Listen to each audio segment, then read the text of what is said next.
Hello? Is this thing on? Alright, welcome in, you beautiful people. This is ElectricityWave here, and I'm here to talk to you about the best controller settings for Gears 5, preferably on PC, but most of this can help you on Xbox as well. This is going to be a short and sweet video, right to the point. I'll also explain why I use the settings I do and what you can do to help decide what's best for you. Also, the perks of each setting for PC Gears players. Alright, let's get into it. Now, when you go to the first setting, what you see is controller. This is the video, this is the point. Most people that are new to Gears use the default setting. Now, I use default for about literally from Gears 1 to Gears 4, in the middle of like playing Gears 4.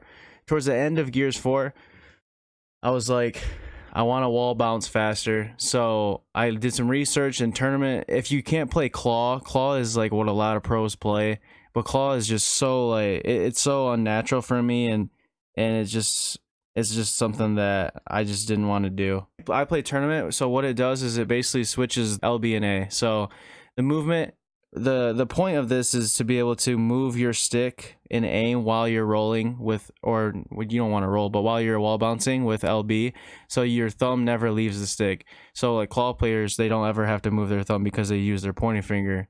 But that's pretty much a basic to help your speed. It's very difficult and hard to get used to at the beginning. It took me about a week, maybe 2 weeks to actually get used to.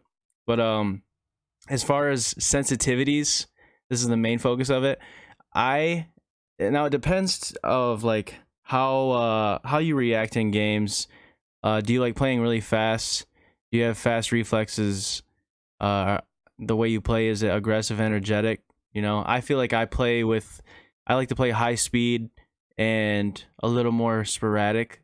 Some people like to play more patient and calculated, and it might be too fast to have the high sensitivity. But as far as like wall bouncing and everything, on PC, I feel like a lot of people on console do the 27, 27, 27, but on PC, I think you can go 30, 30, 30 because there's no input lag because you have a monitor, you have the PC, everything's just a lot smoother. So I go 30, 30, 30.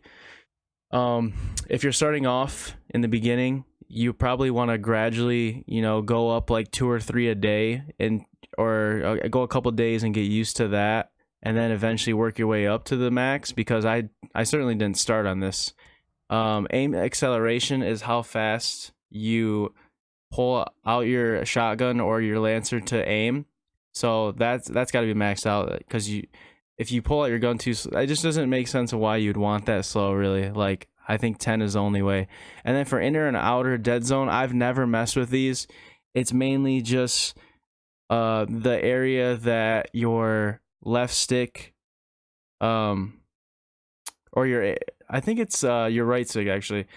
It's the area that your stick registers. It's very confusing that your stick registers, and if it has the quote unquote dead zone. So like if you have like a really faulty and loose stick, pause, it won't register, so you'll have the dead zone, or you'll be like drifting left or right. So you want to have the dead zones, you want to adjust those. But for the most part, I usually play with newer controllers or semi-new. Once it gets worn out, I want a new controller. I don't like messing with this, so I just keep mine 10-0.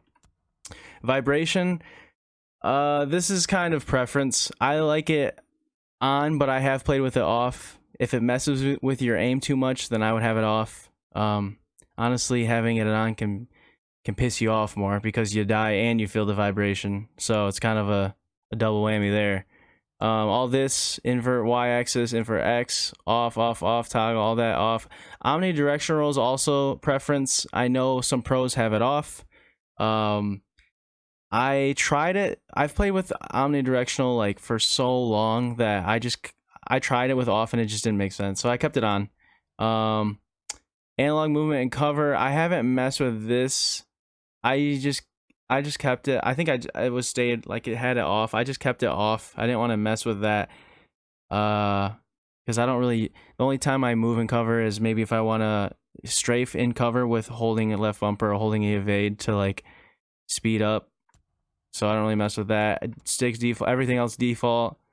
But yeah, so basically the main thing I would worry about are the sensitivities, and a lot of people go through the sensitivity kind of I don't know, where they just kind of go crazy over the sensitivity because one day it's too fast, one day it's too slow. They just feel like they keep missing shots. I'd say start slow and then work your way up to go faster. Once you get the feel for the game and it starts feeling more comfortable, and once the game slows down to you where you feel fast and you're like, I'm too fast for these controls, then you gradually, you know, work it up. But yeah, I'd say 30 30 30, 10 10 0. And then everything else down here is probably just preference. But another quick thing that I would mess with, that not too many Gears players may even mess with, but I go with the Fov slider. I knew this was a big thing in like Fortnite. I never really messed with it in Fortnite, but Fov, I think it starts out at like, I want to say like 60 or something. I would say to up it maybe to like 80, 85, 90. And then it might feel a little weird at first, but it's nice to see around you, because especially in game modes like Escalation, King of the Hill, if you can't see like someone right next to you, that's a problem, especially in a confined small space. So I might go back to 90. I've been doing 100 right now and seeing if I can get used to it, because it's super nice to be able to see around you. But it does look and feel kind of weird at the beginning. So that's a preference thing, but I would say to try and increase it, because the more you can see, the more aware you are, and the better player you are, the smarter moves you make. You might be able to see someone if your FOV is higher that you wouldn't see if it was lower. So I would definitely recommend increasing that. So that was probably the other extra thing I wanted to add was field of view. So those are the things I want to go over. This is the first quick video. We're about 7.5 minutes. It's kind of longer than I want it to be. I want it to be about 5 minutes, but I knew I would ramble a little bit.